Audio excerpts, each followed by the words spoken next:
Vamos lá, pessoal, muito boa noite. Vamos entrando aqui para mais um laboratório. Esse é o segundo laboratório, acho que é o segundo, terceiro depois da prova, se eu não me engano, mas é o segundo que nós fazemos nessa dinâmica pós-prova de outubro, com o objetivo de complementar aqui o aprendizado de vocês e discutirmos aqui alguns temas que são correlatos à prova de uma forma mais prática, né? Estagiário, você vai me ajudando aqui no aceite da galera, né? Tá apitando aqui para mim? Mas eu vou contar com você nessa. Então, galera, tivemos na semana passada um baita laboratório feito pelo Germano ali, falando sobre a parte de planejamento sucessório. O título eu gostei bastante, inclusive, né? Você se prepara para morrer. Foi uma baita aula. Quem não viu, pode conferir no YouTube. Então a gente está com, né, nós temos o canal ali, Você CFP, ele fica gravado direto no YouTube, claro que também na plataforma para todos vocês. E aqui vamos falar hoje sobre alocação de investimentos. Aqui o intuito, pessoal, é realmente ser algo bem leve, né, algo que vai complementar aqui, que vai fazer a gente pensar um pouco, discutir um pouco aqui sobre o tema, assim como vocês fizeram ali com o Germano, na parte de planejamento sucessório, e principalmente com uma visão prática, tá? Uma visão prática, o meu maior objetivo aqui nessa aula. Então, claro que teremos um embasamento teórico, teremos ali um embasamento com base em alguns estudos, mas a visão prática aqui, ela é fundamental para a nossa aula. Então, nós vamos analisar alguns cases, nós vamos discutir ali as carteiras recomendadas das instituições, vamos bater bastante papo sobre qual que é a diferença, né, entre falar de um produto de investimento específico, falar de uma alocação de investimentos, de um asset allocation, a diferença de observar tudo isso, que é o arcabouço teórico, digamos assim, né, a teoria, são os estudos, né, aquela coisa que a gente, né, vê aqui na jornada do CFP, e como que isso se correlaciona com a prática. Com a prática em duas modalidades. Primeiro, com base nos relatórios das instituições financeiras, e segundo, será que eu realmente tenho que seguir todo esse arcabouço teórico para todo cliente? Né? Como que a personalização ela entra junto com a padronização, se assim eu posso dizer, do que é o tema de asset allocation, de alocação de investimentos, no que é ali uma carteira recomendada de uma instituição financeira. Então são esses temas que nós vamos discutir aqui na aula de hoje. Então, mais uma vez, boa noite, Madalena, Ana Carolina, estagiário, já falei com o estagiário, Lucas, Graciene, Rafa Martins, Vinícius. Então vamos lá, pessoal? Deixa eu só abrir minha tela aqui para vocês. Boa noite, tudo bem? Oi, Ana, tudo bom? E você? Tudo ótimo, professor. Maravilha. Vamos lá para a aula aqui. E lembrando, né, pessoal, qualquer ponto aqui, podem levantar a mão, como eu falei, o intuito é ser realmente algo mais prático, né, algo que eu vou passar para vocês, a gente vai parar, refletir. Historicamente, né, nós trazemos os laboratórios de forma a trazer questões, né, sempre com muita prática, mas estamos no momento, né, como acho que o Germano ele já tratou nessa live pós-prova, né, pós-prova de outubro, a próxima prova ela vai lá para abril do ano que vem. Temos as alterações para implementar, temos bastante tempo para focar na trajetória de estudos mais difícil, né, digamos assim, mais direta. Então aqui a gente consegue realmente estudar, né, não ficar sem estudar e também não ficar bitolado em questão, sendo que falta 6 meses ali. Então a gente consegue equilibrar essas duas modalidades, tá? Pessoal, aqui, como eu já falei para vocês, então é basicamente qual é o nosso planejamento da aula de hoje. Tá? Acho que o primeiro ponto vale um resumo, né? Primeiro, por que escolhemos esse tema de alocação de investimentos? Né? Alocação de investimentos, né? Primeiro que é um tema principal aqui, né, da função da maioria das pessoas que prestam, né, o CFP, é um tema principal ali da prova, né, o módulo 1, o módulo 2 aborda bastante sobre isso, o módulo 3 de Previdência aborda bastante sobre isso, então é um tema crucial aqui da vida de um planejador financeiro. E, falando especificamente, né, de alocação, a alocação, ela é o ponto-chave para o desempenho de uma carteira de investimentos e para o bom desempenho ali de um planejamento financeiro. Por que para um bom desempenho de um e de outro?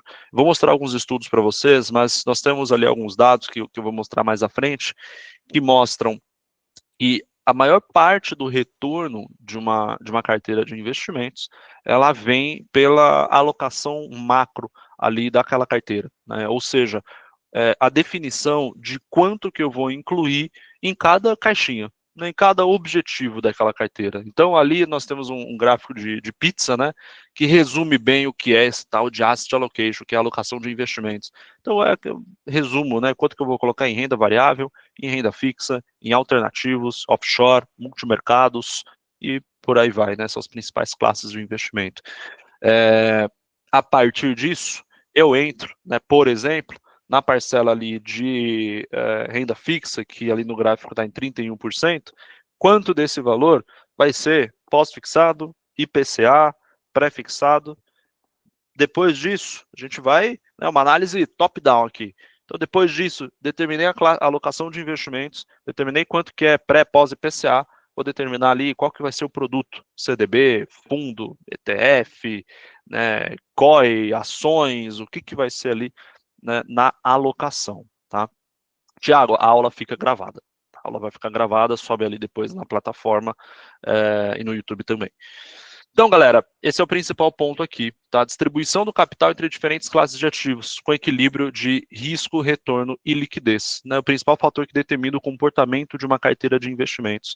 É realmente buscar a eficiência e o equilíbrio entre a simplificação e a sofisticação. O que isso significa? Vocês vão, né, lá no final da aula, né, na última etapa, na verdade, da aula, que eu coloquei ali como vida real, a gente vai analisar, a gente vai dar uma olhada, né, bater um papo ali sobre as diferenças estruturais de cada instituição financeira, né? Eu selecionei ali 6 instituições financeiras, bancos e corretoras, e pegamos ali as diferenças de alocação de investimento de cada uma. E vocês vão ver que há instituições que colocam uma infinidade de produtos para cada alocação. Então, renda fixa tem pré, pós IPCA, no pré são 3 produtos, no pós são 2 produtos, no IPCA são 5 produtos. Então, como que eu consigo equilibrar, e aqui eu falo no equilíbrio realmente na prática, né? Assim como alguns de vocês, ou eventualmente, já trabalham ali assessoria, ou planejamento financeiro, ou no atendimento a cliente, como que a gente equilibra, né? Tem que realmente colocar tudo aquilo, não preciso, como que a gente faz esse tipo de análise, né? Buscando a eficiência. Os estudos nos mostram também que a alocação de investimentos ela é fundamental, né, e aqui eu já vou exemplificar no próximo slide já com alguns estudos, para definir a volatilidade total daquela carteira. Porque por mais que eu tenha ali alguns ativos micro, ou seja, vou dar um exemplo aqui, falando de volatilidade, vou falar de criptomoeda, vou falar de Bitcoin. Eu vou ter ali um fundo de Bitcoin, e realmente ele vai oscilar bastante. Só que é a proporção que esse ativo vai ter na minha carteira que vai definir o quanto que realmente vai sofrer, vai valorizar ou desvalorizar aquele bolo, né, aquela carteira total. Se eu definir 1%, beleza, o fundo pode ter uma vol de 20%, mas é 1% da minha carteira. Se eu definir 30%, é outra história completamente diferente. Então, esse tipo de estudo vem aqui da parte de Asset Allocation. Ali é um ponto muito legal, que ele complementa, né, que 90% da variabilidade, da variabilidade dos retornos, né, das oscilações do retorno, vem da alocação. Acho que esse estudo até coloca ali para a gente dar uma olhada juntos. Ajustes táticos só funcionam com disciplina e limites. Esse é um estudo que eu trouxe aqui para vocês também. E aqui eu vou correlacionar com prova, né? Mas ajustes táticos, então aqui a gente lembra, né, dos temas de alocação tática e alocação estratégica. Nada mais é do que a alocação de investimentos. A alocação estratégica, que cai ali as questões no CFP, inclusive, são aquela alocação de longo prazo, né? Aquela que eu vou adequar com o perfil de investidor, vou fazer aquela reunião, vou montar aquele portfólio, aquela coisa bonita, e vou seguir ao longo do tempo acompanhando esse portfólio.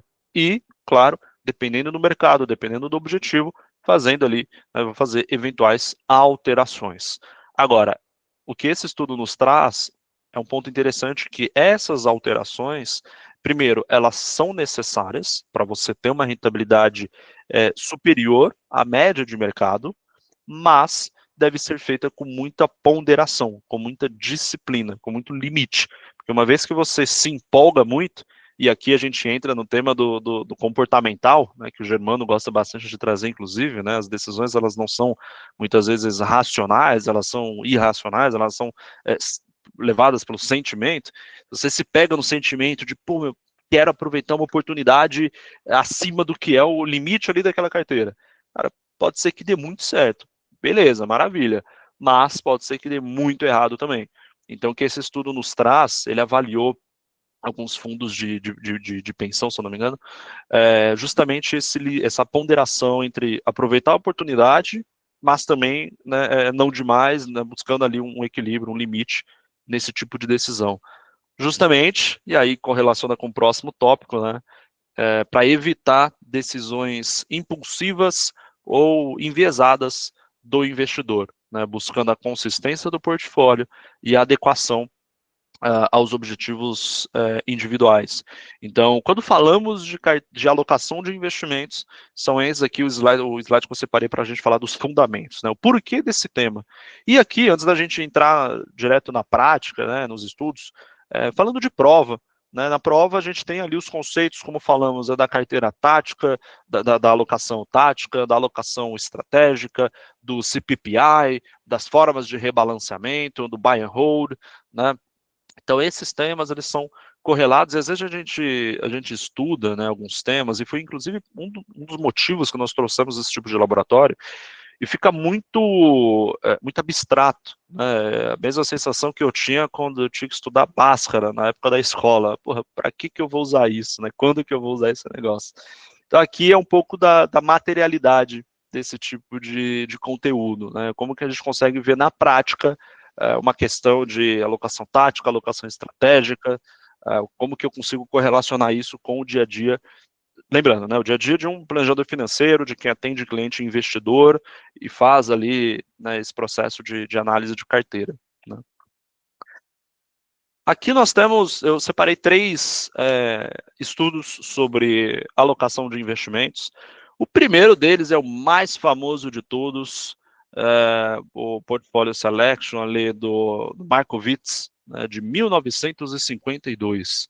O estudo que mudou ali a história, né, da economia, né, do ramo de investimentos, alocação de investimentos, através da teoria moderna de portfólio.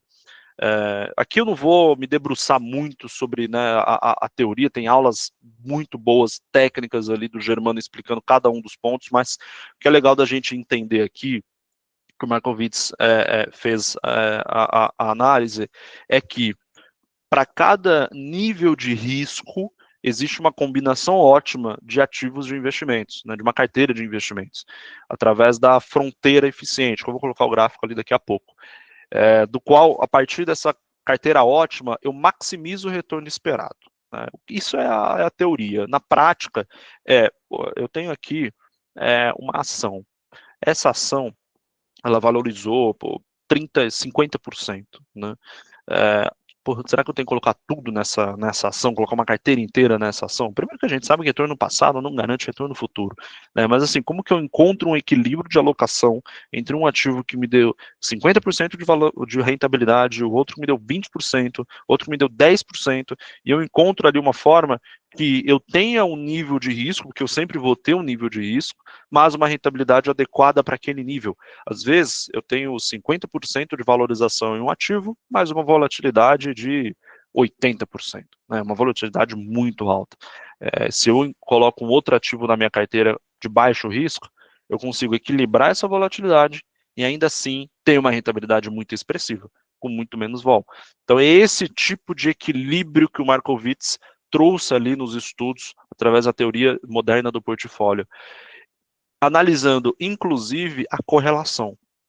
Um ponto legal desse estudo aqui do Markowitz, deixa eu já colocar os dados na tela, acho que é isso. Ponto legal desse estudo do Markowitz é que ele traz ali que, ao combinar ativos que não são correlacionados, né, não são perfeitamente correlacionados, o investidor pode ter um retorno maior do que a média ponderada da rentabilidade desses ativos. Né? Porque o que eu quis dizer aqui? Você imagina que eu tenho aquela ação de 50% de retorno, que eu falei para vocês, e eu tenho uma outra renda fixa com 15% de rentabilidade. Cada um tem uma carteira composta por metade de um, metade de outro. Qual que é o retorno dessa carteira? Seria muito simples a gente calcular. Pô, média ponderada, rentabilidade vezes o peso, rentabilidade vezes o peso, faça a proporção, tá tudo certo. Só que tem um cenário aí que é o cenário da correlação. Né? Aqui eu fiz a ação e renda fixa, mas quando a gente analisa ação e dólar, aí a gente já encontra uma correlação negativa, né, por muitas vezes negativa. Então eu já consigo entender que, por muitas vezes, a correlação, ela vai, por muitas vezes não, a correlação ela vai afetar em todas as vezes a rentabilidade dos investimentos. Por isso que não é uma conta simples para chegar ali num retorno de uma carteira de investimentos, quanto que seria o retorno projetado dessa carteira. Então foi isso que o Michael Witz nos trouxe.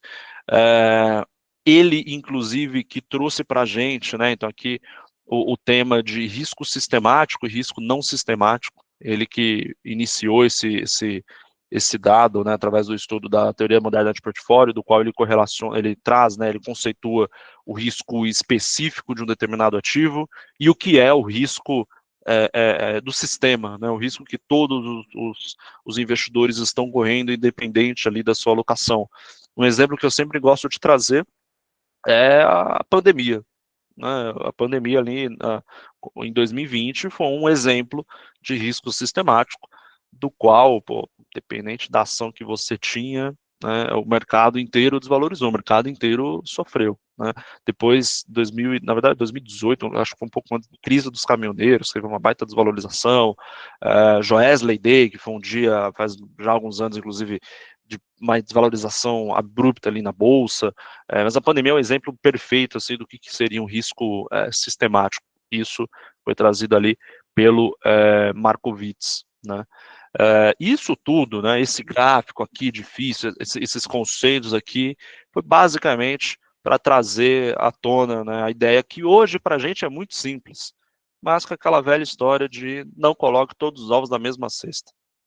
Tão simples quanto isso. Né? Então ele fez ali, pô, carteira eficiente, pô, eu tenho aqui uma carteira ótima, né? Então eu tenho aqui esse ponto do qual, para esse risco aqui, o melhor retorno que eu consigo ter, né, o equilíbrio é esse aqui, então vamos supor que seja, sei lá, 10, e aqui seja 5, né? Pô, carteira ótima, e aqui eu vou fazendo aqui as outras ponderações. Então entenda que, pô, eu aumento bastante aqui as medidas de risco, e aumento aqui a rentabilidade, mas basicamente, para resumir, de não colocar todos os ovos na mesma cesta e ter uma diversificação bem interessante ali na carteira, tá? Olhando, claro, esse fator aqui, a correlação. Eu falei bastante de retorno de carteira, mas esse ponto não cai no CFP, calcular retorno de carteira é muito difícil cair, retorno de carteira de 2 ativos, mas Markowitz é um ponto importante de vocês conhecerem. Aqui a gente foca, né, na parte de alocação de investimentos. Né? Claro que a parte mais técnica, ela está em aula ali. Então, foi o primeiro estudo de alocação de investimentos, não um dos primeiros, na verdade, é o principal que rege até hoje o mercado financeiro inteiro, né, no que tange as carteiras recomendadas, e tivemos vários outros ao longo da história, vários outros. Eu selecionei 3, né, então esse segundo, ele é um estudo de 2015, de ele é professor de uma universidade americana, não anotei o nome ali, a descrição, mas é um americano, e aqui ele fala sobre a alocação tática e a alocação estratégica. Aqui também tem uma CFP módulo 2, tá? Como que eu equilibro isso? Esse estudo, o que ele fez, pessoal? Ele usou dados históricos globais, né, de todo o mundo, de fundos de pensão, e ele analisou ali diferentes bandas de alocação, que ele chama, né, no relatório dele, e frequências de rebalanceamento, ou seja, quanto que um fundo, né, um investidor rebalanceia ou não o seu portfólio, né, como que ele vai fazendo isso ao longo do tempo. E é muito legal porque os resultados indicaram que dar ao gestor algum tipo de autonomia, né, de flexibilidade tática, mas de forma limitada, ajudou a performance do fundo, principalmente em mercados de queda. E aqui eu vou voltar ali na parte daquela carteira de investimentos. Imagina que eu coloquei ali uma carteira de investimentos com 30% em ações. 30% em ações. E aqui eu dei alguns exemplos antes de a gente aproveitar a alta, mas teve um mercado de queda. E é um investidor com longo prazo, com política, um horizonte de investimento de longo prazo. O mercado de queda, ele proporciona, na verdade, um cenário muito favorável para compra. Então, o ativo ele fica descontado. Você aproveitar momentaneamente, reduzindo eventualmente a sua parcela de renda fixa de caixa, pós-fixada, para aproveitar ali e comprar mais ações, quando voltar uma valorização, obviamente vai surtir bastante efeito na carteira. Então foi essa conclusão, e aqui eu estou resumindo bastante, porque o estudo ele é bem denso, né? Se alguém quiser, inclusive, eu posso mandar depois, mas só para vocês saberem, bastante coisa aqui, então são 10 páginas, né, de estudo, mas basicamente ele chegou nessa conclusão de que, sim, é necessário as alterações, é necessário esse equilíbrio de alocação tática, alocação estratégica, tá? Na prática, eu que falei bastante, né, de prática de mercado. Claro que aqui varia, né, claro, do escopo, da função de cada um, mas vamos imaginar aqui a função de um planejador financeiro, né, de alguém que tem o CFP, que é realmente planejador financeiro, ou tem o CFP, mas atua ali numa assessoria de investimentos, atendimento a um cliente investidor. Isso se dá no acompanhamento, né, no pós-venda, né? Isso se dá no acompanhamento ali aquele investidor. Então, eu falei com um determinado investidor hoje, eu vou voltar a falar com ele em algum período, né, em 15, 30, 40, 50, 60 dias, 90 dias, algum tempo eu vou voltar a falar com ele, e aqui a gente vai fazer essa revisão da carteira de investimento, vamos ver se faz sentido reduzir alguma exposição, aumentar alguma exposição, se faz sentido não fazer nada, porque não fazer nada também é uma decisão. Então, esse ponto, na prática, se dá através desses acompanhamentos, tá? Então, a alocação tática como fator fundamental para aproveitar oportunidades de mercado, especialmente mercados de queda, e permitir variações, o que ele traz ali? Variações em alguns pontos percentuais em ações versus bonds, ajudou a reduzir perdas em cenários negativos, se comparado a uma política totalmente rígida. Mercado financeiro, alocação de investimentos, mercado financeiro não é nada rígido, né? Embora pareça, mas olhando investimentos, o mercado um dia acha uma coisa, sai ali uma notícia, muda de opinião e o ativo desvaloriza, né? Os gestores de fundo, eu já ouvi uma frase, não lembro de que gestor que foi uma vez, que ele é pago para mudar de opinião. Então, se sai algum dado ali financeiro da companhia, algum dado macroeconômico que vai afetar ali uma empresa, ele tem que mudar a opinião e desfazer a posição, ou fazer mais uma posição. Então, essa rigidez numa alocação de portfólio, aqui eu estou dando exemplo de gestor de fundo, porque é o maior exemplo de alocação de investimentos que nós temos, né? Ela não é saudável ali para uma assertividade nas alocações, né? Tem que ter esse viés de acompanhamento de alterações, se fizer sentido, se olhar mais atento aqui às alterações do mercado. E claro, com limite, né? Com limite. Esse estudo mostra, né, que tem que ter um limite nessas alterações, de modo que você não sobressaia o que é a tua banda de alocação.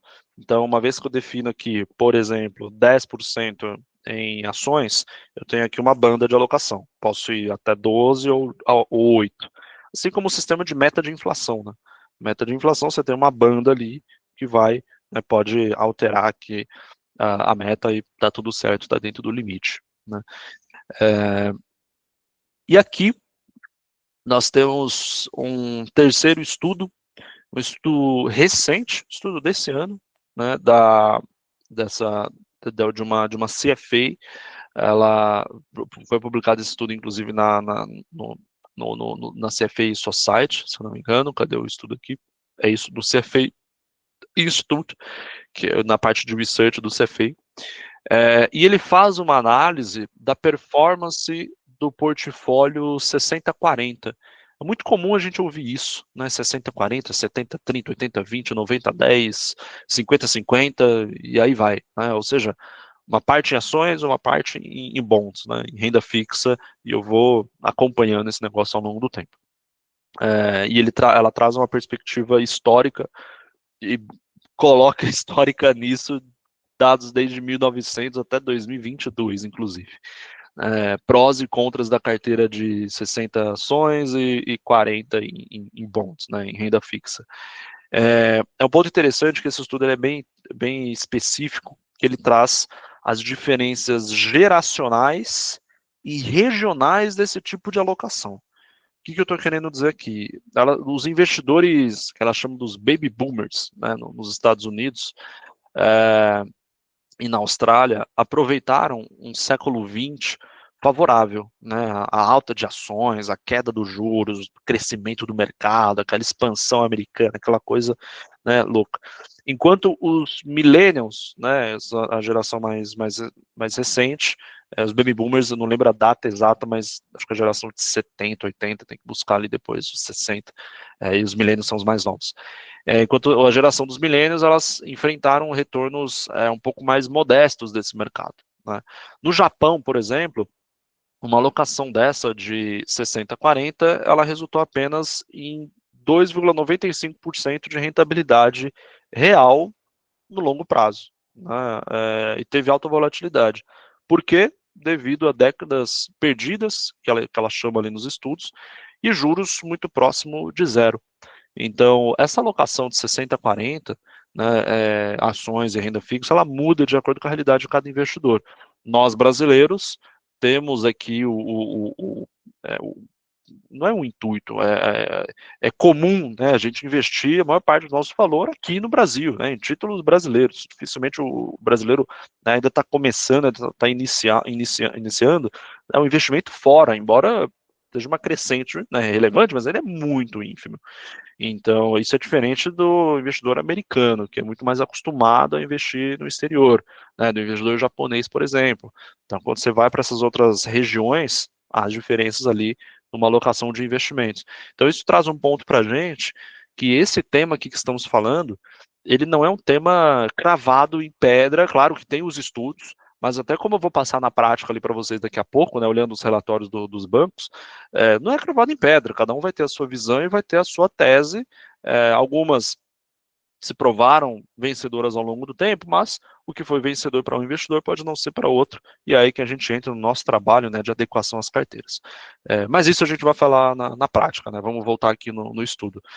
Então, ela trouxe, né, as diferenças geracionais e regionais, a correlação dos bonds varia muito ao longo do tempo, não é sempre negativa, especialmente em cenários de crise.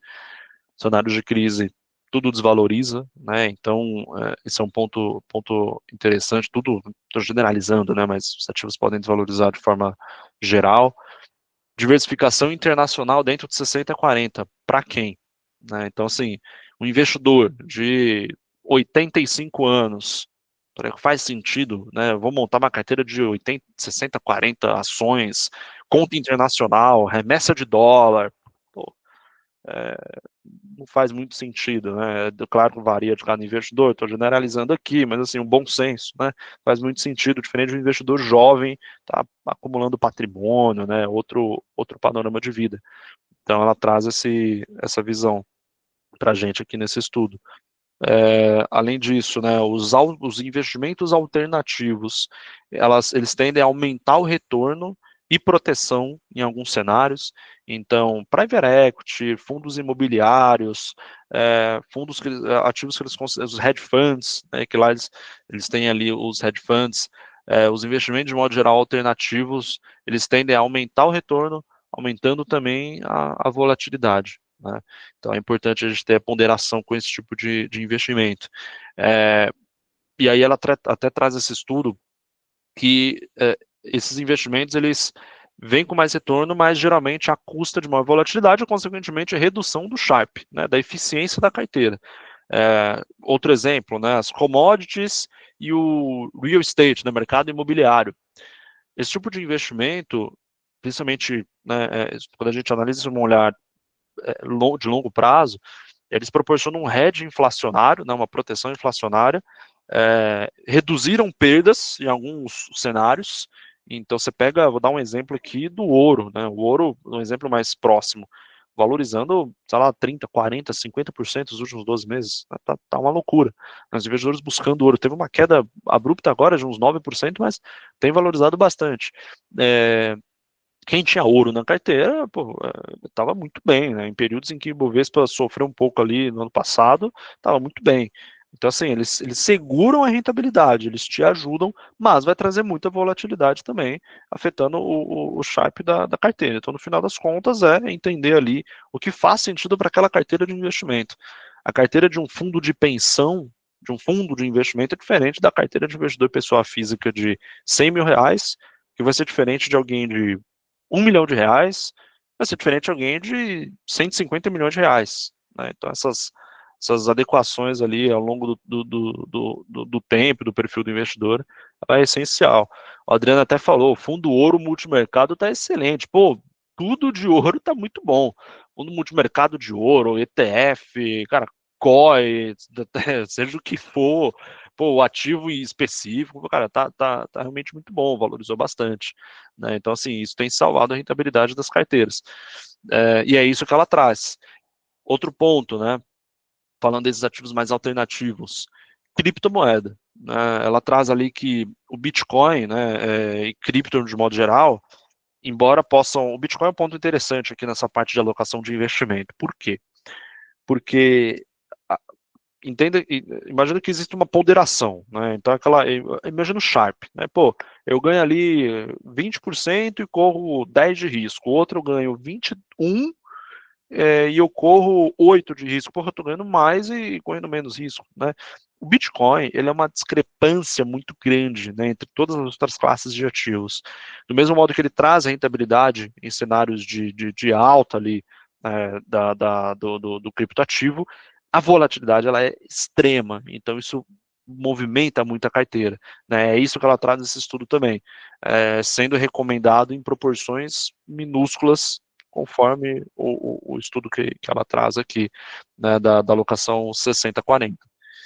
Então, claro que entender a correlação, né, o cenário econômico, o perfil de investidor é fundamental. Tá? Acho que alguém perguntou ali do ouro, a gente vai passar por alguns relatórios, né, das instituições financeiras, a gente vai ver ali a diferença de cada uma das casas. Tá?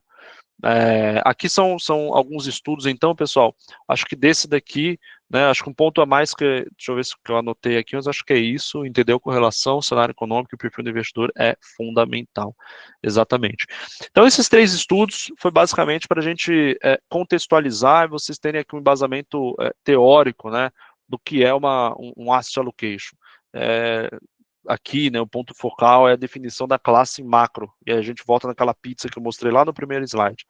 Esse é o ponto crucial, né, entender a classe macro. A partir disso, a gente entra ali nos ativos específicos, CDB, fundo, ações, e aí vai chegando no micro.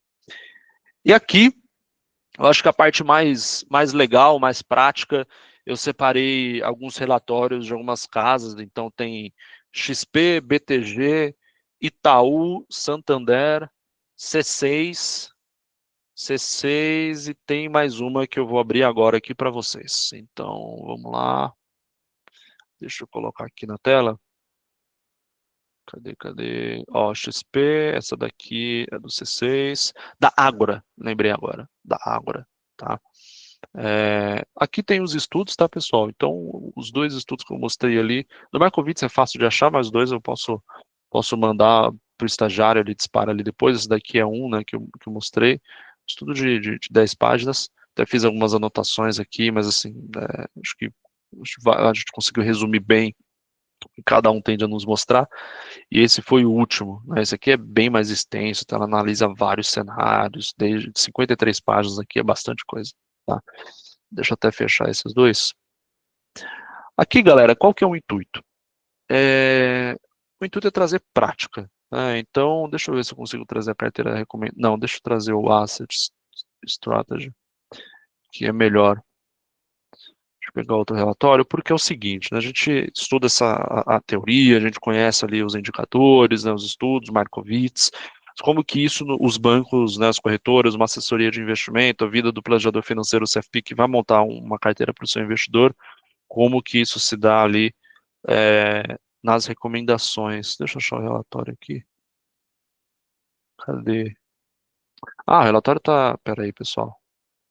Tá aqui, ó. Boa, consegui achar. Deixa eu voltar aqui para a tela. Cadê? Tá aqui. Beleza. Então aqui, pessoal, vamos lá.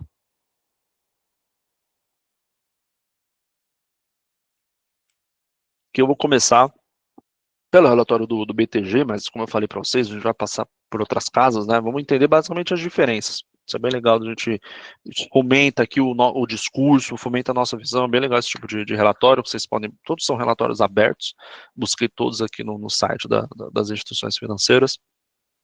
Então esse tipo de relatório, ele sempre começa aqui com uma carta sobre a visão de cenário econômico, né?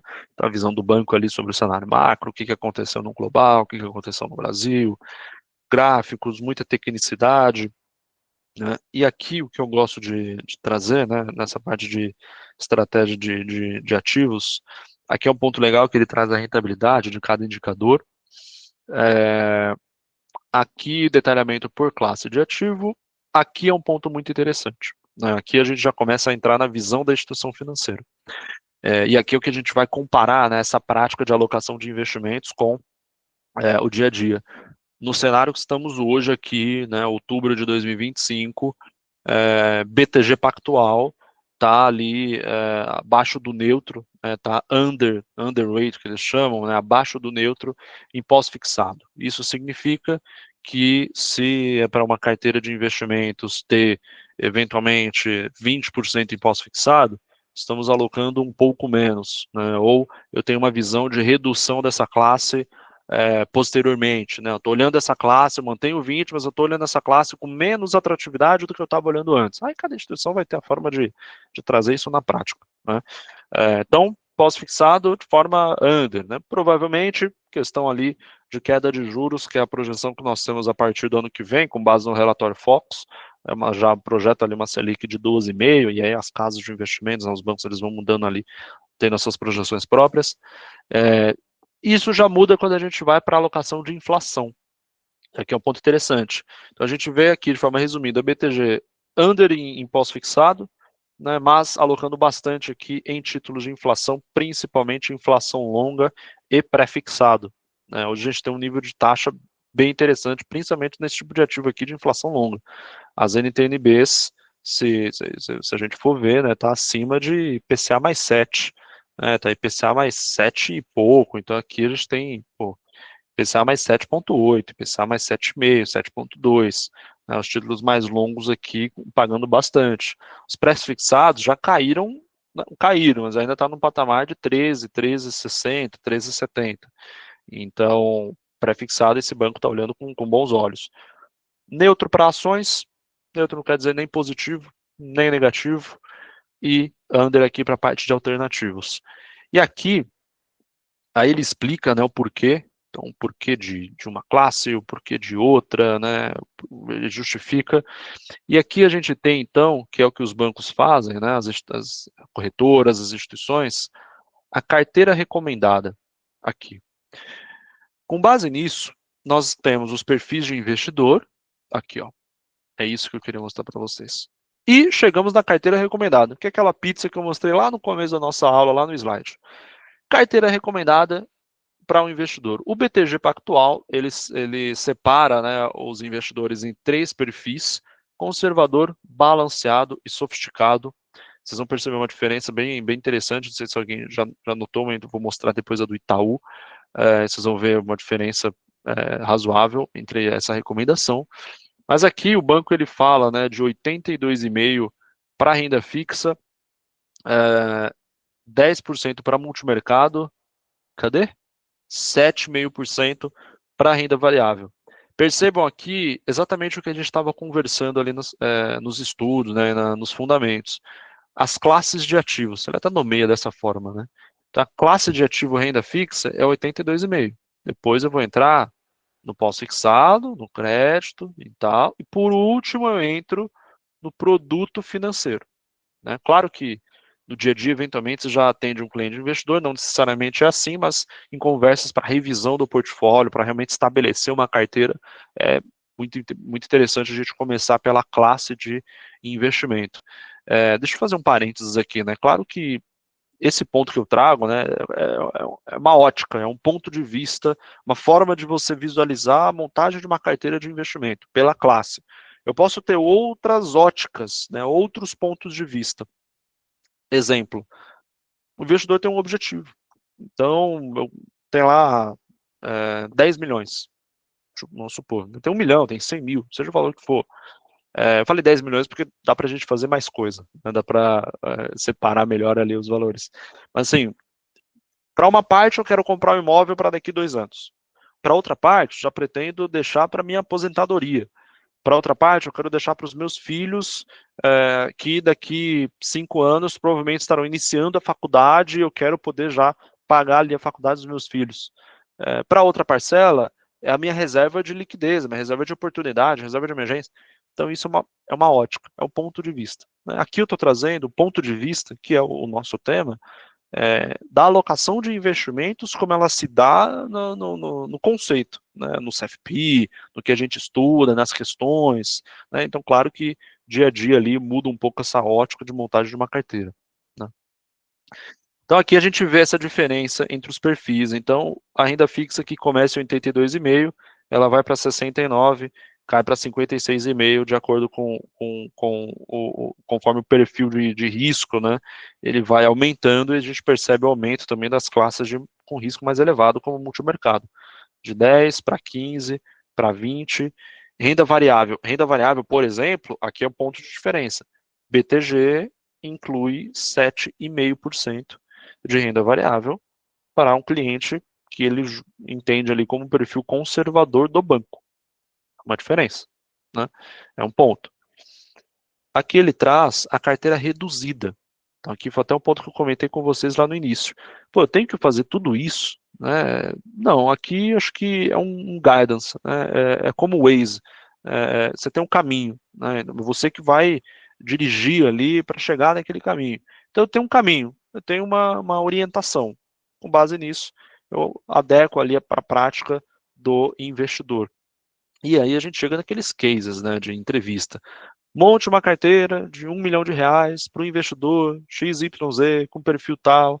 Eu não quis trazer isso aqui na nossa aula, porque eu acho que isso é bem batido já no mercado e nas conversas, né? Mas isso se resume também, né, nesse tipo de análise de case, né?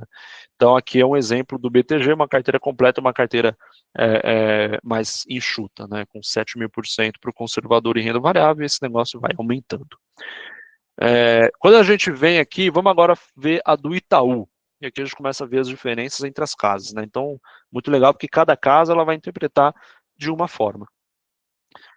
O Itaú, ele já separa em 4 perfis de investidor, né? O conservador, o moderado, e o arrojado e o agressivo.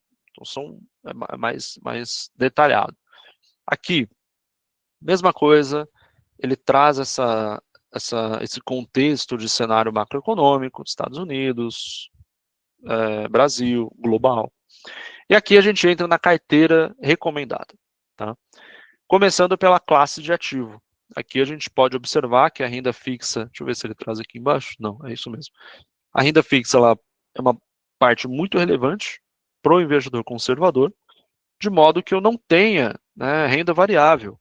Então eu tenho aqui 3% em multimercado e 5% na alocação internacional. É muito pouco, né? Dá os 8% ali de alocação com um nível de volatilidade um pouco maior, eventualmente volatilidade, né? Não necessariamente aqui no internacional. Maior parte, renda fixa, tá? Vamos ver se o Itaú inclui alternativos para o investidor moderado. Ó, para o investidor moderado já entra. Então, alternativo, 4% para o investidor moderado. Se a gente fosse olhar o BTG, O BTG a gente já entra aqui, não entra com alternativo em 0,5% para o investidor balanceado. BTG que é geralmente um pouco mais arriscado ali, pô, já 15% em renda variável, mas 0,5% e depois 1% alternativo. O Itaú já coloca aqui 4%. Tudo bem que o alternativo de um é diferente do alternativo de outro. Né? Um coloca um fundo imobiliário, não sei se é imobiliário ou infraestrutura isso aqui, mas é um fundo, e o outro coloca cripto. Né? Então há suas diferenças gritantes aí. Né? E quando a gente entra num cenário arrojado, aqui aí pô, o nível de risco aumenta ainda mais. É legal que ele traz aqui as projeções. Então, num cenário otimista, num cenário pessimista e qual que é o retorno médio ao ano. Isso aqui, pessoal, basicamente, eu posso resumir com Markowitz. Então, o sistema do banco, ele tem ali uma forma de cálculo, de modo a entender o portfólio ótimo para cada perfil de risco. Eu não vou colocar ativos totalmente sem volatilidade, porque eu vou ter uma rentabilidade, não vou ter diferencial perante o mercado, vou ter o mais básico ali, e também não posso colocar alta volatilidade. Quanto que eu coloco de um e de outro e qual que é a proporção ideal? É o 60-40? É 70-20-10? Como que vai ser? Então é realmente o Markowitz. Pode acontecer de você montar algumas alocações, principalmente para quem trabalha em banco, em corretora, está nesse mercado, às vezes o sistema, até se alguém trabalha aqui já simulou, às vezes o sistema do banco ou da sua corretora simula essa carteira e te dá uma rentabilidade melhor, mais eficiente do que a própria carteira do banco. Né? Isso pode acontecer. Então esse negócio é um organismo vivo que, de acordo com a performance dos mercados, das alocações que vocês fazem, isso vai alterando para o investidor, né, o nível de rentabilidade. E a gente chega no agressivo. O agressivo, perceba como já diminui aqui a parcela de renda fixa. Pô, 30%. Né? Renda fixa ativa ainda. Tem uma volatilidade um pouquinho maior porque visa superar o CDI. Pós-fixado, é 5% da carteira. Né? Alternativo já aumenta para 8%. Rentabilidade, vamos olhar a rentabilidade aqui se muda muito. Isso é um ponto interessante. Retorno médio de 15,6% nessa carteira. Aqui, eu tenho retorno médio de 15,5% nessa carteira. Olha isso. A volatilidade aqui no perfil arrojado está em 2% e aqui está maior, está 2,4%.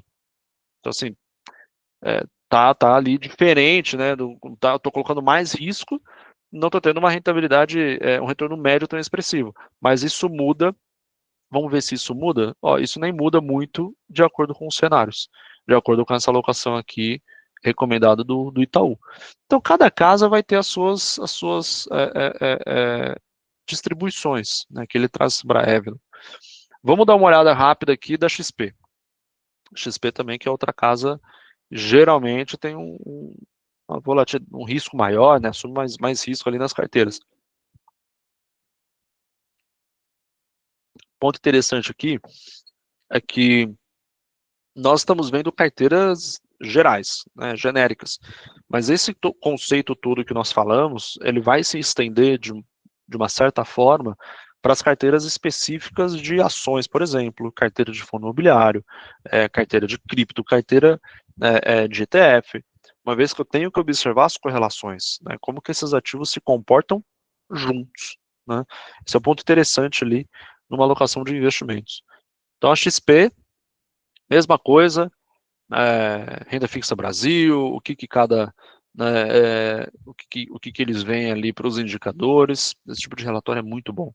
Né? Se alguém, para quem precisa ou gosta ou quer entender mais de cenário econômico, ou até vai fazer entrevista em alguma instituição, enfim, quer entender melhor, esse tipo de relatório ajuda bastante a você entender a visão de cada instituição, que vai ser diferente. Né? Como nós vimos, o BTG coloca a renda variável para o conservador, o Itaú já não coloca. Vamos dar uma olhada aqui na XP. Aqui é muito legal. Aqui, olha isso aqui. Eu peguei o relatório atualizado, isso aqui é de outubro. Aqui a gente viu o BTG trazendo uma visão, cadê? Tá no outro. Acho que eu fechei. Mas aqui. Uma visão under, né, abaixo do neutro para pós-fixado. A XP, ela já tem o quê? Uma visão over, uma visão sobrealocada em pós-fixado. Ponto muito interessante, uma diferença. E aqui ela deve, deixa eu ver se tem aqui, ela deve justificar aqui, ó, cadê? Renda variável, renda fixa Brasil. Que é um ponto interessante. Mantemos uma visão construtiva, refletida na sobreexposição de ativos pós-fixados, com detalhe para os títulos públicos, especialmente o Tesouro Selic, pela segurança e liquidez que oferece um cenário de Selic elevada por um período ainda prolongado. Os prêmios de risco, tanto bancário quanto privado, seguem comprimidos. Prêmio de risco é o quanto que o CRI, o CRA, a debênture paga acima do título público, né? Seguem pequenos, o que reduz a atratividade desses papéis. Ainda assim, é essencial preservar a diversificação entre crédito privado e tal. Vamos dar uma olhada aqui na justificativa do BTG. Olha o que o BTG traz para a gente fazer realmente esse contraponto. Ó, ele vai trazer bem aqui. Cadê? Aqui. Pós-fixado. Manutenção pode ser mais longa. O que é isso? Manutenção dos juros. Selic pode ficar mais longa durante um bom período, mas seguimos um notch under. Esse tipo de relatório traz um monte de nome bonito. Apesar da forte atratividade do retorno de curto prazo, de 15%, o CDI apresenta a pior performance nos últimos 12 meses, prospectivamente, em algum momento, antes do ciclo de corte de juros. Contudo, para comportar uma menor volatilidade nos portfólios, até que o mercado de trabalho mostre uma tendência de enfraquecimento, elevamos nossas posições em CDI dentro do range permitido, dentro da subalocação na classe. Tá? O que ele está trazendo aqui? Ele está trazendo que, historicamente, antes de um período de corte de juros efetivamente acontecer, no período que antecede, o CDI ele tem a pior performance frente a outros mercados.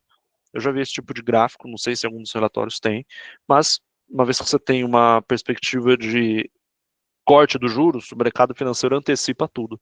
Essa antecipação, ela faz preço. Então, se eu sei que os juros vai cair, o mercado de ações vai valorizar, porque os investidores vão sair de renda fixa, vão entrar em ações, eu já compro agora.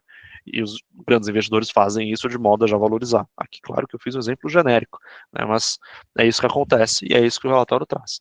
Então, perceba que cada um vai ter uma visão. Por isso que é legal a gente falar de alocação de investimento, de modo a ter um conhecimento e um panorama, né, um guidance. No final do dia, cada um de vocês aqui terá a opinião de vocês, né, alguns mais arrojados, outros mais conservadores, alguns vão seguir fielmente ali uma determinada alocação, outros vão tomar uma decisão hoje, já olhar o aplicativo amanhã para ver se foi a decisão certa, se deu certo, se não deu. Então, assim, isso varia aqui de cada perfil de investidor, cada casa de investimento. Isso que é importante a gente conhecer para ter uma base e saber que, no final do dia, a parte comportamental, ela vai afetar bastante, né, a partir do perfil de cada um. Estou falando bastante do perfil do comportamental, até porque esse vai ser um novo módulo no CFP, psicologia do investidor, vai ser o módulo 8 do CFP. Então, essa parte de cérebro, de tomada de decisão, da ótica de ver as coisas, a ótica do ganho, a ótica da perda, essa parte mais conceitual, ela passa a ser ainda mais cobrada no CFP, tá, pessoal? Então, vimos a diferença, vamos só terminar a parte da XP aqui. Então, eles vêm aqui, ó, cadê? Aqui. Isso é legal. Inflação, eles estão neutros, o BTG já estava bem mais arrojado, pré-fixado, tanto XP quanto BTG mais arrojado, multimercado e todas as outras classes estão neutros ali na alocação. Eu acho que o do Itaú não trouxe isso. Trouxe, tá bem aqui. Você vê que comum das casas, tá? Olha aqui que legal, vamos ver o pós-fixado? Pós-fixado, eles estão neutros, tranquilo. O que eles estão olhando com bons olhos?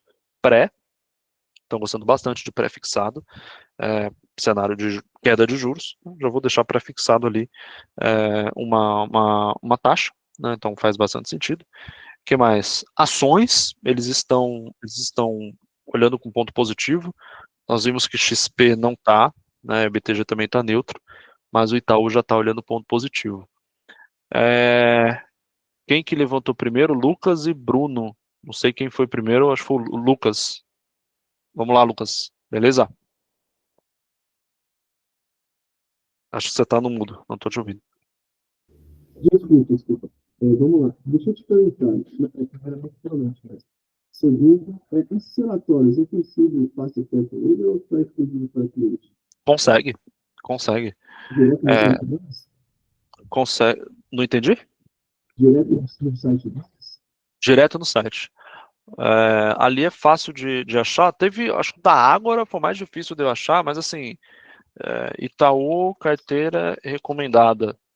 Tem esse site aqui, e aí digita o nome da instituição e carteira recomendada. Ó, carteira mensal objetiva. Aí você encontra o PDF. O BTG, ele tem um site de research, que é esse site aqui que é o Content. Aqui você consegue vários relatórios. E aí aqui você pode ver no Research Macro, que é o Macro Strategy, né? Aqui ele tem, ó, o relatório que eu abri 2 relatórios do BTG, né? Um é esse aqui, que é o Asset Strategy, e o outro é a recomendação de fundos de investimento, porque aí é uma forma que o banco tem de materializar uma recomendação de classe de ativo, Top Funds, tá? Cada um vai ter um site, então XP, carteira recomendada, às vezes alguns você tem que logar, eu acho que o da XP eu tive que logar na conta. Ó, ele é bloqueado. Mas os outros é aberto, tá? Eu posso mandar depois, se você quiser, se vocês quiserem, pessoal, posso mandar ali nos grupos Até todos os parece relatórios. que seria bacana se pudesse mandar aí. Pô, posso, com certeza. Vou deixar anotado aqui. Assim que a gente finalizar, eu mando lá. Eu não, que eu tô sem número, eu vou pedir pro estagiário mandar lá no grupo. Perfeito, obrigado. Valeu. Bruno, que o Bruno tá com a Oi, mão. Leonardo, boa noite. Beleza? Na verdade, eu te pedi também, beleza, meu amigo, e você? Tudo certo também. Maravilha. Ia te pedir também essa questão de compartilhar os conteúdos, mas também fiquei curioso em relação à recomendação, acho que foi da XP, salvo engano, que ela está ali recomendando tanto pós, tanto pré. Isso demonstra uma certa, meio que em cima do muro em relação à análise deles, justamente em relação a essa curva de juros? Boa, bom ponto. Vamos direto neles aqui, o que eles falam. Renda variável, renda fixa global. Quer ver? Renda variável, multimercado, renda fixa Brasil. Ó, aqui já eu gosto desse tipo de relatório que eles são bem claros, bem evidentes. Aqui o pós a gente viu, né? Eles mantêm uma visão construtiva porque ainda está muito bom com o propósito fixado. Basicamente isso. É essencial preservar a diversificação, mas assim, ela tende a contribuir para diminuir risco e perda de marcação no mercado. Ponto interessante. A gente acaba analisando só sob o olhar de rentabilidade. A gente pode esquecer que tem o olhar da volatilidade do risco. Pós-fixado, naturalmente, menos volatilidade. Então, aqui, como uma instituição que precisa prezar pela volatilidade, pelas carteiras dos clientes, tem esse fator na análise também, não apenas projeção de juros, né? Então, reduzir vol ali das carteiras. O pré, né? Deixa eu só ver se eles finalizam aqui com alguma coisa. Ó, a importância de manter um elevado rigor na seleção dos fundos ativos, priorizando bons fundamentos, referência a retornos compatíveis, não fala muita coisa. Basicamente que eles estão vendo que ainda vale a pena aplicar em Selic, porque eles veem um cenário de juros ainda prolongado. Beleza, vamos ver o pré. O que eles estão vendo pré? Pode ter uma diferença de tempo também, tá? Então, eu não sei, a gente vai ver o pré, mas assim, eventualmente eles veem os juros mais altos durante 2026 inteiro, só que o pré eles estão carregando para 10 anos, não, para mais longo. Vamos ver aqui o que eles falam. Diante da sinalização firme do Banco Central em manter a Selic em patamar restritivo pelo tempo necessário, então aqui eles já estão vendo que o Banco Central não vai reduzir juros. O que pode seguir ancorando as expectativas de inflação e abrir espaço para um fechamento adicional da curva de juros, a curva fechar. Optamos por aumentar taticamente, que pelo que parece é uma aplicação, é algo de curto prazo, a exposição à classe de renda fixa pré, que deve apresentar um curto e médio prazo um carrego mais atrativo se comparado à classe de inflação. Como ilustrado no gráfico abaixo, a renda fixa pré, representada pelo IFRM, que é o índice da Ambima, que pega os títulos do Tesouro pré-fixados, historicamente apresentou uma média de retorno superior ao CDI durante os 12 meses, né, seguintes ao período em que se antecipava a tendência de corte. Esse sinal é capturado pela diferença dos juros nominal e a Selic, tal. Nesse contexto, estamos reequilibrando as posições entre pré e inflação, adotando uma sobrealocação tática na classe pré-fixada. E ele traz esse gráfico aqui. Historicamente, os pré-fixados tendem a apresentar retornos acima da Selic em ambientes de expectativa de queda dessa taxa. Então, é isso que ele analisou, né? O retorno do renda fixa pré-fixado na média e renda fixa pós-fixada na média.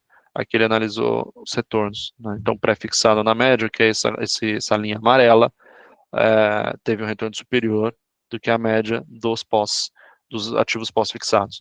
Então, assim, aqui eles estão vendo que, primeiro, o Banco Central não vai reduzir juros tão cedo, o Banco Central vai continuar ali com juros mais restritivos, em 15%. Visto isso, eles estão aplicando bastante em pós-fixado, estão otimistas com essa classe, porque não vem uma redução de taxa de juros. E, por sua vez, quando a gente pega os ativos mais longos e compara ali com os ativos de inflação, eles veem um prêmio maior nos ativos de pré-fixado, tá? Principalmente porque esse tipo de ativo antecede ali, quando antecede uma queda de juros, tem uma valorização expressiva. É até um contraponto eles falarem em que antecede uma queda de juros, então tem uma valorização expressiva, e ao mesmo tempo falar que não vem uma expressiva queda de juros, mas fato é que 15%, né, a gente tem o prazo para isso. Então, em algum momento, esses juros devem cair. Né? Então, embora eu veja aqui no curto prazo um período de juros mais altos, para o longo prazo, e aqui os prés, naturalmente, são mais longos, né, dado que o próprio tesouro pré-fixado, ele começa ali, se eu não me engano, em 2031, 2032, os vértices mais curtos ali, aí eles já vêm com um ponto positivo pré-fixado. Então, é isso, são formas de ver. Não tem certo, não tem errado, assim, na verdade, tem certo e tem errado quando a gente olha o passado. Daqui a alguns meses, daqui um ano, talvez quem assista esse laboratório aqui gravado vai falar, pô, como assim, cara? A XP acertou, porra, a XP errou, não fazia sentido. Então a gente, olhando atrás, vai entender. É isso, Perfeito. Bruno? Obrigado, O que você achou? Isso aí. Não, é isso mesmo. É isso mesmo. É Na isso. verdade, eu fiquei, de fato, entendendo aqui que ficou meio em cima do muro. Até nas explicações também, ficou, não deu nada muito embasado. E ficou naquela dúvida, né? O que é que de fato ele quis passar? O que é mais vantajoso para esse momento? Eu fiquei com essa sensação. Partilho da mesma sensação. Então, assim, como eu falei, são teses, né, visões, cada banco vai ter a sua, a gente vai ver ali as diferenças. Você vê que alguns são mais direto ao ponto. BTG, pô, vai cair juros, estou under em pós-fixado, cara, é isso aqui, beleza. Outros já são mais parcimoniosos ali, né? Mais em cima do muro, como você falou. Ana, vamos lá. Deixa eu ver se eu entendi. Então, cada instituição ela vai ter uma recomendação para o momento. No caso. Isso. E qual agora? A gente está para baixar a taxa de juros. Então, eles já estão preparando a carteira para essa queda de juros, é isso? Vamos lá. Esse tipo de relatório, esses relatórios aqui que eu trouxe, eles são mensais, então eles saem todo mês, né? Eles são atualizados conforme a visão da instituição financeira e o cenário econômico. Hoje, né, olhando o relatório Foco, olhando projeções de mercado, olhando que a maioria das instituições, deixa eu até ver se eu consigo pegar o relatório Focus aqui. Espera aí. Se fala, não posso abrir esse meio aqui. Se fala numa queda de taxa de juros, tá? Sim. Mas claro, há instituições que acreditam que isso vai acontecer já na próxima reunião. Há instituições que falam não, pô, eu acho que vai ficar mais alto por mais tempo. É a minha visão por fatores X, Y, Z, como o caso aqui da XP. Eles veem que os juros vai ficar mais alto por mais tempo. Então eles montam a carteira de modo a ganhar com esse cenário. Então, no final do dia, cada instituição vai ter a sua visão. Né? Por isso que eu gosto de passar para vocês de forma mais neutra e de forma de vocês entenderem ali as diferenças. E que no final do dia, assim, cada um de nós, né, vai ter também a visão específica. Entendeu? Então, assim como as instituições, a gente vai, eu acredito mesmo que vai cair, porque eu vi o relatório X, eu vi o relatório Y, eu vi o presidente do Banco Central falando isso, o diretor falando aquilo, eu acredito que vai cair. pô, eu não acredito que vai cair porque a corretora falou que não, o outro investidor falou que não, o gestor do fundo falou que acha que não. Então o mercado é isso, né? Cada um vai ter o seu embasamento, e aí no final a gente vai ver quem está certo, entendeu? É basicamente isso. Obrigada, professor. Tá. Espera aí, deixa eu abrir aqui. Ó, falei de relatório Focus, para mostrar aqui para vocês. Relatório Focus. Esse relatório ele é o relatório que o Banco Central divulga, mas ele pega as projeções de indicadores pelas instituições financeiras. Os bancos, as corretoras mandam semanalmente para o relatório Focus o que cada um está achando que vai acontecer no mercado. Né? Então, pô, a XP acha que os juros vai continuar, o BTG acha que os juros vai cair, o Itaú acha uma coisa, o Bradesco, a Santander, eles vão achando. E aí chega numa média. Hoje a média desse relatório mostra que para 2025 a gente já tem uma Selic, 2025 já acabou, né? Então a gente nem considera praticamente.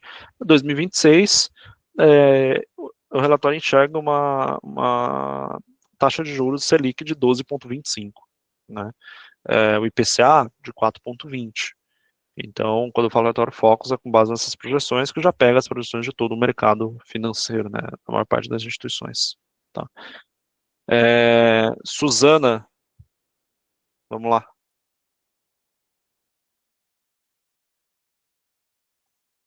Suzana?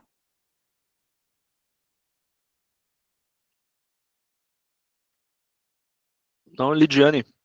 Vamos lá, Lidiane. Olá, boa noite, tudo bem? Tudo bom e você? Boa noite. Maravilha, tudo ótimo. Leonardo, uma dúvida, como que os bancos, as corretoras calculam as taxas, por exemplo, para um CDB pré-fixado? Ele sempre vai acompanhar a tendência aí da Selic, né? Em um cenário de uma queda da taxa Selic, tende também a ter uma queda desses juros ali que os bancos ofertam, né, em um CDB pré, assim como na alta, também tende a pagar um pouco a mais ali, né, a mais um CDB pré. Então, tem alguma fórmula para isso? Como que os bancos fazem o cálculo ali, né, de oferta para essa rentabilidade de pré?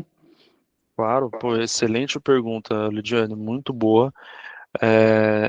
Eu não vou te mostrar a fórmula, né? Uhum. Cada banco vai ter banco que vai pagar um pouco mais, um pouco menos. Aí a gente entra na análise de risco. Pô, um banco grande vai pagar menos do que um banco master, né? Um banco pequeno.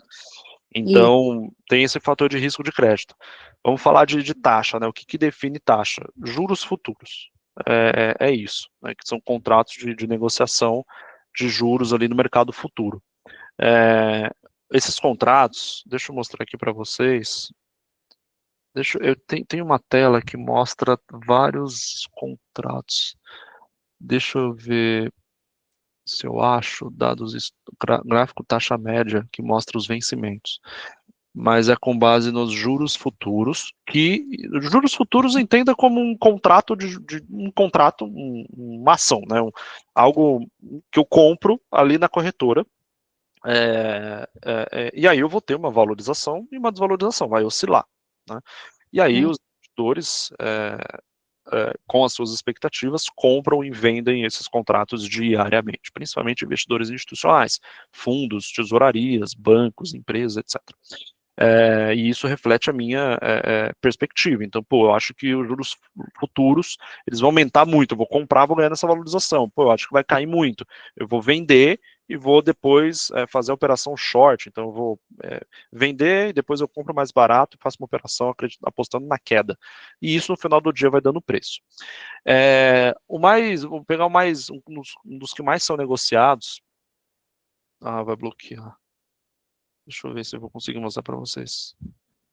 A tela que eu queria, acho que não vai mostrar para vocês.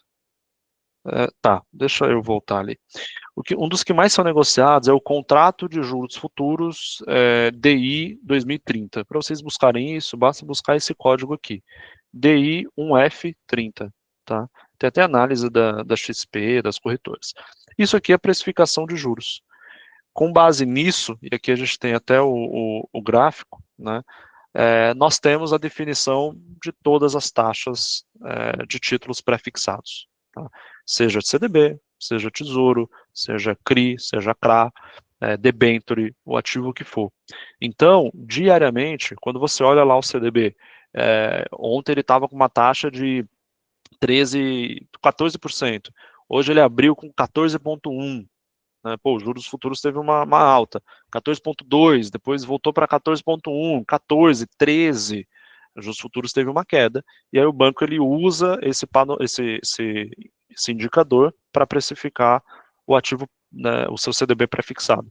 Então é com base nesse indicador que ele toma a decisão, e esse indicador reflete as expectativas dos investidores. Hoje, né, no cenário atual, nós já temos uma visão de queda majoritariamente, né, pelo mercado, de queda da taxa de juros. O que nós observamos ali? Os ativos pré-fixados caíram ao longo dos últimos meses, no seu nível de taxa. Se você fosse olhar CDBs há 6 meses atrás, você encontrava eventualmente CDB de 15, 16, 17, 18% ao ano, aí dependendo do risco, né, ia aumentando bastante. Hoje está mais difícil você encontrar esse nível de CDB. O mercado já vê que provavelmente vai cair os juros, já precifica isso antecipadamente. Acontece o que a Suzana falou ali, o fechamento da curva. Os nada mais é do que a queda. Então, essa queda daqui para cá é fechamento de curva, né? Fechou, caiu, baixou os juros, precifica o CDB a menos, né? De forma menor. Tá? Léo, tá me ouvindo agora? Respondeu, Lidiane? Ficou claro? Perfeito, Tem perfeito. até só para complementar aqui, acho que é legal mostrar, tem uma visualização que eu gosto bastante, do Tesouro, deixa eu ver se eu acho aqui. Pô, eu sempre perco essa visualização, que mostra a oscilação da taxa do Tesouro. Léo? É o histórico. Oi, quem tá... Agora eu vi. Oi, Era isso Suzana, que eu tudo queria bom? te pedir para você abrir o Tesouro, porque eu acho que o Tesouro dá para a gente ver bacana aí a curva de juros, né? Exatamente, é muito... Ah, peraí, achei, é que mudou o site do Tesouro. Aqui. Pô, isso aqui... Sabe o que eu queria te perguntar? Pode falar. Acabei vendo aqui. Da sua visão, você falou da visão dos bancos aí, e eu quero saber da sua, porque a gente estava aí no ano passado, desde o ano passado que a gente está, né, com o cenário de queda de taxa de juros, e aí o Banco Central teve que adotar a política contrária, né? Então a gente aumentou a taxa de juros ao invés de reduzir. Hoje saiu aí o resultado do Fed, o Fed reduziu, né, a banda, e aí eu queria saber o que é que você acha em relação aqui ao nosso cenário doméstico. Você acha que realmente vai reduzir essa taxa? Ou você acha que... Não pode dar risada. A pergunta dos milhões, né? A pergunta dos milhões, exatamente. E numa situação aqui, vamos lá, né? Estou trazendo ponto da visão, mas assim, olhando o relatório das instituições, eu trabalho numa instituição, inclusive, né? Além das aulas, vocês sabem, então, assim, olhando o relatório das instituições, olhando os dados, eu acredito sim numa queda de taxa de juros, é o discurso que eu tenho adotado, é a forma de visão que eu tenho adotado nesse momento. E aqui, pessoal, visão é individual, né? Acho que a inflação, ela já, aqui eu gosto de analisar, vamos lá, Bacen, o que nós vimos? A inflação, ela teve uma redução, deixa eu ver o gráfico maior, mas assim, ela teve uma redução nos últimos meses, tá?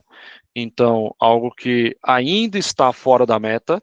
Então, se a gente for olhar aqui, a banda, a meta é 3, a banda ela vai até 4,5, está acumulada em 5,17, mas já veio aqui com alguns dados melhores, aqui eu estou olhando dados efetivos, estou nem olhando previsão, dados efetivos, já veio de forma melhor. Então, hoje sim, há dados que nos indicam uma queda de taxa de juros, provavelmente ali para o ano que vem.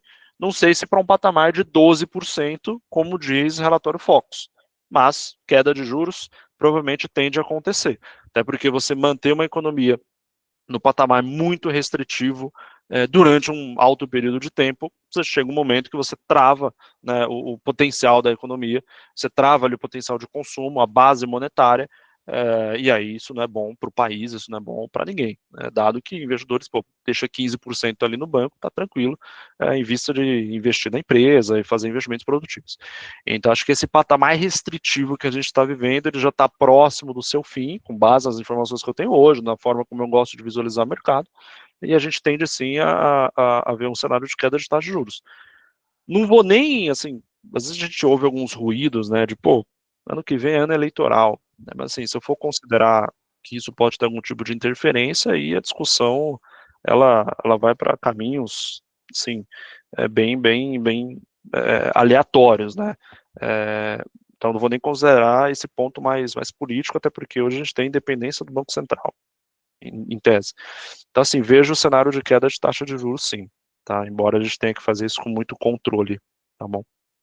Acho que é a pergunta dos milhões, mas é a visão que eu tenho, de forma bem resumida, Suzana, tenho adotado, né? Tenho visto ali sendo precificado e gosto de acompanhar os relatórios, tenho visto mais dessa forma. Você está vendo dessa forma também? Como que você está achando? Então, Resumo. desde o ano passado que a gente fala em queda de taxa de juros, a gente Desde o vendeu ano passado. bastante pré, né, para segurar a taxa para os clientes, e os clientes que fecharam pré ficaram um pouco insatisfeitos, né, porque realmente é cenário, a gente acompanha o mercado e a gente tem uma previsão do que o mercado está adotando, e eu trabalho muito baseado no Banco Central, né? Eu costumo ver esses relatórios e a visão dos gestores, né, das casas, mas assim, na minha opinião, realmente é que vai cair, mas não nesse patamar, né, que o Banco Central tá adotando, entendeu?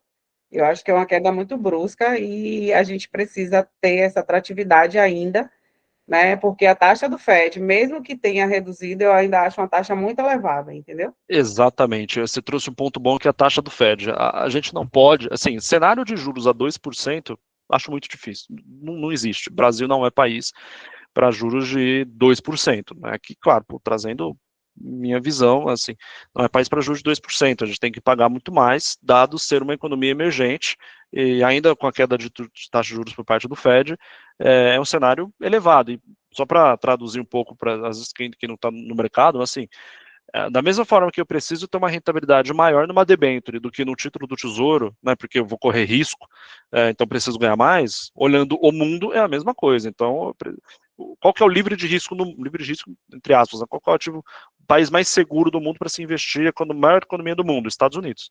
Se eu vou investir numa economia emergente, Brasil, preciso receber muito mais. O investidor global ele faz essa conta. É claro, aqui eu estou simplificando, mas tem cupom cambial, tem um câmbio, tem vários fatores. Então, eu não posso reduzir os meus juros a 2, de modo que investir no meu país não faça sentido perante o mercado americano, que é um mercado com muito menos risco do que o Brasil, né? O prêmio de risco, exatamente, Suzana. Então, esses fatores eles são levados em consideração. Acho que assim, não somos um país de juros de 2%, né? Somos um país historicamente de juros elevados. Se a gente coloca o CDI de forma histórica, né? Então, pô, tem um sistema aqui, cara, se a gente coloca o CDI de forma histórica, não sei se, acho que demora um pouco para ver para vocês, esse negócio ele é muito elevado, ganha de Ibovespa, ganha de inflação, ganha de IRFM, ganha assim, de vários indicadores ao longo do tempo. Somos um país de juros elevados, né? Temos que pagar mais do que as economias mais consolidadas. Então, acho que haverá sim uma queda, mas não num patamar tão abrupto, tá? E assim, te entendo, tenho passado também, tenho conversas com clientes, tenho passado a mesma coisa, né, ali nas conversas, mas acho que o ponto que vale é sempre, pô, entender ali qual que é o cenário que temos à mesa, qual que foi a decisão que tomamos lá atrás, e que sim, embora às vezes eu estou numa taxa menor, estou numa taxa de 14, eu não aloco para curto prazo, né? Eu não posso sustentar a alocação de investimento de curto prazo.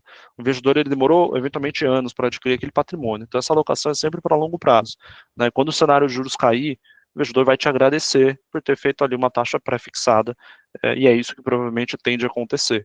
Se não acontecer, vamos supor que estamos todos errados aqui. Aí realmente a conversa vai mudar, né? Conversa chata, mas assim, todo o mercado, né, vai ter uma reprecificação, porque muitas instituições, dado o próprio relatório Focus, já estão precificando queda de taxa de juros. Então, Acho que é um pouco do Parabéns resumo. pela aula. Assim, eu acho que é super válido vocês trazerem, né, a teoria com a prática. Eu achei bem bacana, uma aula diferenciada e agradeço por isso, viu? Pô, fico feliz, Suzana. Muito, muito bom ouvir isso de você. A gente, né, teve a ideia de trazer esse tipo de laboratório justamente para aquela coisa, né, equilibrar aqui a trajetória de estudos, claro, né, não ficar sem estudar e também não pesar bastante, mas, pô, como que a gente materializa, né? Vamos trazer na prática aqui o que a gente vê no CFP, que é o dia a dia, gente, assim. Eu fiz CFP em 2020, tirei ali em 2020. Cara, de lá para cá é prático. Depois que vocês tiraram o CFP, é prática, é mercado, é dia a dia. Aí, pô, já fez a parte técnica ali de estudar para alguma coisa. Aí é realmente esse tipo de relatório, as conversas com os investidores. Realmente colocar em prática, e muitos já colocam, né? Já falam com os clientes, já tem ali o dia a dia. Então, assim, a gente materializar esses pontos são muito importantes. Como eu falei, quando eu via lá atrás Bhaskara, eu odiava. Por que eu vou usar esse negócio? Eu não quero que essas informações do CFI, por exemplo, sejam o Bhaskara que era para mim lá atrás, né? Até porque não é, porque a gente usa realmente no dia a dia muitos desses pontos. O Lucas, até para finalizar, né? O Lucas falou, mesmo porque temos que ser atrativos aos gringos também, eu já acredito em uma manutenção, e se firmar mais uma queda de 0,25 da taxa americana, pode complicar ainda mais a nossa queda de juros, nos tornar muito atrativo devido ao nosso risco. Exatamente, Lucas, são pontos de vista, no final acho que vale, né, a complementariedade, você vê relatórios de instituições financeiras grandes, renomadas, né, isso que a gente acabou nem passando aqui para alguns outros, tem visões opostas, né, e tudo certo. Acho que essa complementariedade ela é essencial e vale a gente, no final do dia, adequar ali a cada visão pro investidor. Fechou? Pessoal, aqui eu complementei com alguns outros relatórios, mas acho que vai muito nessa linha, tá? Que nós analisamos. Eu vou mandar esses relatórios para vocês. Ó, aqui o C6 ele separa nos perfis, né? Níveis, nível 1, nível 2, nível 3. A Ágora, vamos lá. A Ágora acho que é uma carteira de ações aqui. Uma carteira. Acho que aqui é uma carteira de ações que eu peguei, né? Nem o Essa é relatório de ações, geral. essa é de ações. Eu Né? trabalho lá. Ah, obrigado, boa. Eu queria pegar a geral, acabei pegando a de ações. Essa é do Santander, então do Santander é bem extenso, um grande relatório. Tá? Isso para quem tá no mercado é legal, às vezes, bater um olho, dar uma olhada no que os outros estão fazendo, né, como cada um está vendo. Eu, por exemplo, quando eu fui montar essa aula, eu vi que a XP está acreditando numa manutenção de taxa de juros. O BTG já está acreditando lá numa queda. Né, e esse aqui é o do BTG que eu mostrei para vocês. Então, pessoal, acho que é isso. Quis trazer uma visão mais prática aqui para vocês. Ana, vamos lá. Deixa eu ver se eu entendi. No caso, que nem acho que foi a Litiane que perguntou sobre precificação, taxa de juros, sempre se utiliza títulos futuro, isso? Isso, curva de juros, contrato futuro, é o DI futuro, taxa de juros futura.